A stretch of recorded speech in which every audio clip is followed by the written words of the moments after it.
Boa noite, seja bem-vindo a mais um encontro nosso no 7 a 7, refletindo no breve catecismo de Westminster, agora dando continuidade às nossas reflexões sobre a lei moral, a regra que Deus primeiramente deu para o homem, para a nossa obediência, não é? O que Deus exige do homem como regra de nossa obediência. Esse termo lei moral aparece na teologia bíblica, na interpretação da teologia bíblica, porque diz respeito à norma de regra de obediência, portanto supracultural e universal, aquela que não está circunscrita a uma cultura, a uma regra, a um povo, a um tempo, a um momento da história, diferente da lei cerimonial, que teve regras específicas para o período mosaico e depois tem outras orientações a partir da morte e ressurreição do nosso Senhor Jesus Cristo. Ou mesmo a lei civil, que é governada, que governa as relações civis do ser humano nas sociedades distintamente. Na verdade, em todas essas regras, nós devemos pegar a lei moral, o princípio moral, o que normatiza de maneira absoluta e supracultural, que não está restrita ao tempo e espaço em todas as leis. É esta lei moral que deve ser objeto de nossa preocupação, como nós comentamos já anteriormente, e não aspectos ocultos de Deus ao homem, mas sim aquilo que ele revelou e dentro do que ele revelou a sua lei moral. Ora, mas você poderia perguntar o seguinte, mas são tantos os mandamentos bíblicos? Se eu for olhar tudo aquilo que a Bíblia fala que é certo e aquilo que é errado, o que deve ser feito, o que não deve ser feito, além de fazer a separação entre o que se cumpre, o que não mais se cumpre, o que foi para o Israel do Antigo Testamento, o que não é mais para a igreja, aquilo que também está restrito a governo e que muda com circunstâncias, eu não vou conseguir fazer a devida avaliação. A Bíblia tem 66 livros, 1189 capítulos, milhares de versículos. Como eu vou conseguir lembrar de tudo isso? Bem, de fato nós não conseguiríamos memorizar tudo isso. Houve alguns grupos religiosos ao longo do tempo que tentaram resumir ou estabelecer todos os critérios do que é certo e errado em uma relação de regras a serem cumpridas e incorrem num desvio crasso da verdadeira espiritualidade. Ninguém conseguirá viver numa espiritualidade plena por ter o domínio de tudo aquilo que deve ser feito e tudo aquilo que deve ser evitado e conseguir tê-los tudo memorizado e aplicar em todas as coisas. Este é um equívoco. Esta distorção é conhecida como legalismo, ou seja, um projeto de vida cuja elevação, cuja espiritualidade consiste em seguir a legislação em todos os seus detalhes. Os fariseus tentaram fazer isso, normatizar. O Senhor Jesus denuncia a incompetência, a incapacidade e a hipocrisia de viver desta maneira, porque não dá conta das realidades mais profundas do próprio coração.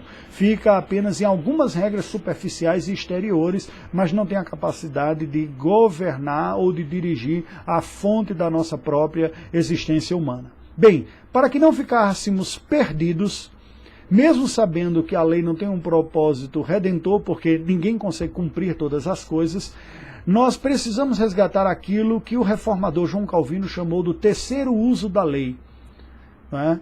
Porque os primeiros usos apontam para o conhecimento de Deus e de nós mesmos e para a evangelização ou para a condução até Cristo Jesus. Mas há um uso prático, real, que é o uso que nos conduz a uma vida piedosa, a uma vida que agrada ao Senhor, ao que é certo, ao que é aprovado por Deus.